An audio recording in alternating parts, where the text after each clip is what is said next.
before the Constitutional Court. In the Constitutional Court, we are challenging the entire law. Here in the High Court, we are challenging the actions of the Minister, Mao, and the Electoral Commission of discriminating against NUP, even violating the law itself, the amendment.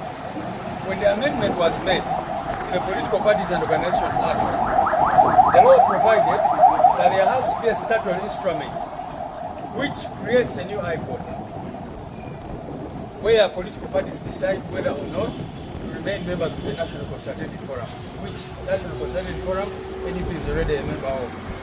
So, what these people did, because we told the people that the whole law, the entire amendment, was meant to fight, to cripple the National Unity Platform, that is how they have been not even following the provisions of the new law.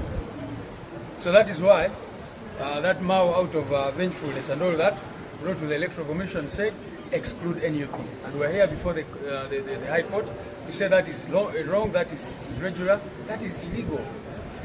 You remember, Locke was in Parliament a few weeks back, and he said that now that there is a new law, let a statutory instrument be presented to us. Which is why we say that we are against that discrimination, because all discussions, these who have been meeting, talking about how to implement the new law in the exclusion of NUP, and we say that is wrong, that is irregular. And is on rule of law. You see, we have a new law. You know, our claims are not necessarily centered on money, but rather the law. Now we have a new law, the Amendment of Political Parties and Organizations Act. But the amendment has no statutory instrument to operationalize it. All the players are interested in is who gets what, which political party to get what. But the law is disregarded. The law does not work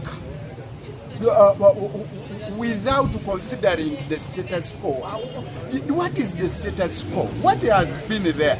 We are still operating in the old regime, not the new regime, because the new law is not yet operationalized. And the same minister who is supposed to issue a statutory instrument is the same minister who is misguiding the Electoral Commission, the iPod, and the others. We need the new law to be operationalized. It's the new law which will guide on the procedure, who does what, when, with who. I mean, as you've heard in court, the date of implementation goes ahead, and Electoral Commission gave that precedence in distributing the money. So yes, the process will go on, the challenge will go on, but I think there's quite a lot of water that's gone down the bridge. The things you need to know is that, I mean, I've just explained it, that the effective date of the act is clear. And I don't think, in the limitedness of my knowledge, I don't think that the statutory instrument should actually take precedence over the act. So, Doctor, criminalization, okay, carries both risks and assets. The MOU of iPod runs an electoral cycle. So until the electoral cycle is done, there was no need to do an MOU, because the parties in iPod felt that the validity of that MOU still subsisted until the next electoral cycle. The MOU is not going to change. Excluded because the members of iPod signed to the MOU. They went through that process, signed the MOU, and as far as we know, in the strictest sense of our MOU, NUP is not a member of iPod as of now.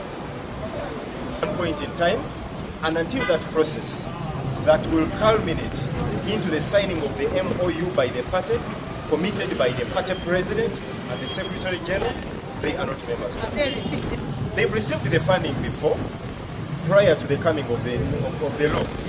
But the law ties receiving of that funding to membership of IPOD.